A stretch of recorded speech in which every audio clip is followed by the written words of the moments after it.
Imagine this. You're an Italian pharma company. You make a vaccine-type product and give a Hong Kong distributor the exclusive right to sell it in China. One random day, boom, a notice from the Chinese government drops out of the sky. Recall this product immediately. You're stunned. Wait, we didn't even sell directly to China. How can China tell us what to do? Forget it. Not a problem. But then things get worse. A Chinese importer sues you in a Chinese court and, surprise, the Chinese court sides with the importer. Shocking, right? Today's real case will show you who is the ultimate recall party in China, what counts as an action-based tort, and can a Chinese importer sue a foreign manufacturer without a contract or authorization? Grab your popcorn. Our story begins with the product itself, an old-school Italian bacterial vaccine designed for kids over 3 and adults with repeat respiratory infections. Basically, a trusty sidekick for anyone whose throat seems to catch colds like a hobby. In China, the drug even passed government review and got its official import registration. Legally speaking,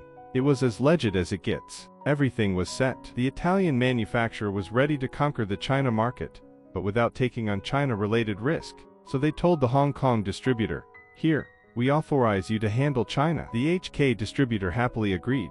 The Italian company thought they were geniuses.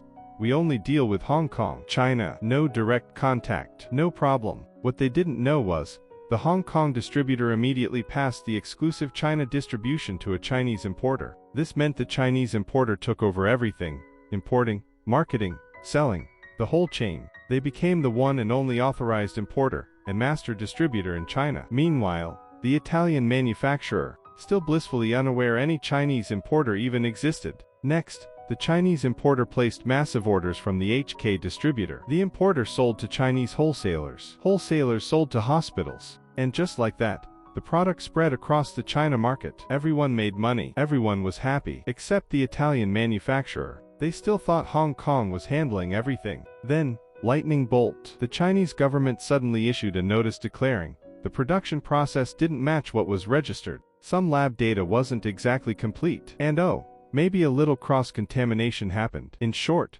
stop importing. Start recalling. Now, the Chinese importer panicked. They contacted the Italian manufacturer by email, fax, phone, everything except carrier pigeon. "Hey, your product has a serious problem. You must recall immediately." But the manufacturer didn't respond. Nothing. Zero. As if the messages were being transmitted into deep space. China's regulators finally stepped in directly. They sent a formal order to recall and rectify to the Italian manufacturer. Clear as day. You're the manufacturer. You must recall immediately. Still, no recall, no action, silence. You could almost hear the tumbleweeds rolling in Italy. Chinese wholesalers heard about the issue and instantly stopped selling. They returned unsold products to the importer and sued the importer for refunds and expenses. And the court sided with the wholesalers. The importer had to cough up refunds and logistics fees. It hurt badly. Desperate, the Chinese importer launched their own recall in China. To figure out the exact quantities,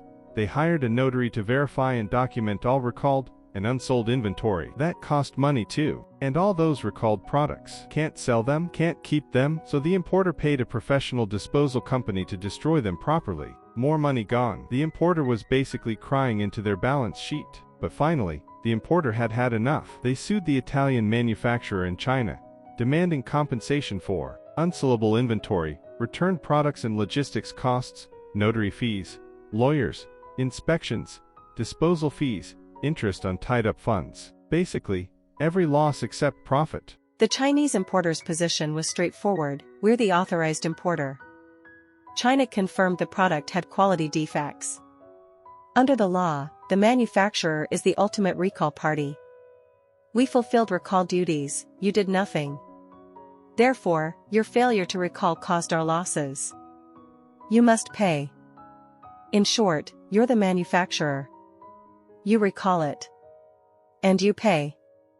The Italian manufacturer fought back hard: no contract with you. No authorization to you. Didn't even know who you were. You sold the product in China, you recall it. You haven't proven the product actually harmed health. Your losses are business losses, not our problem. And even if you had losses, they weren't caused by us. Basically, who are you? Not my circus, not my monkeys. In other words, we don't know you. We're innocent. Leave us alone. After all the shouting, only 3 issues mattered. Who is the ultimate recall party?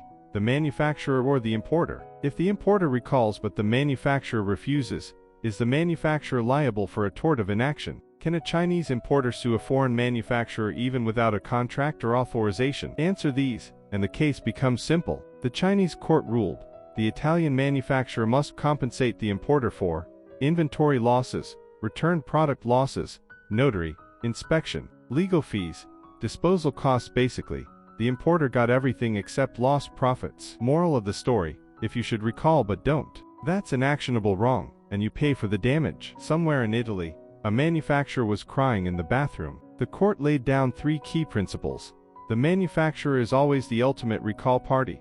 Foreign or domestic, doesn't matter. Failure to recall a defective product equals tort by omission. Even without a contract or authorization, the Chinese importer can sue the foreign manufacturer directly. The one tiny consolation for the Italian manufacturer, compensation covered only direct losses, not profits. A very, very small silver lining. The case is over, but the lessons are huge. The Italian manufacturer made 3 big mistakes.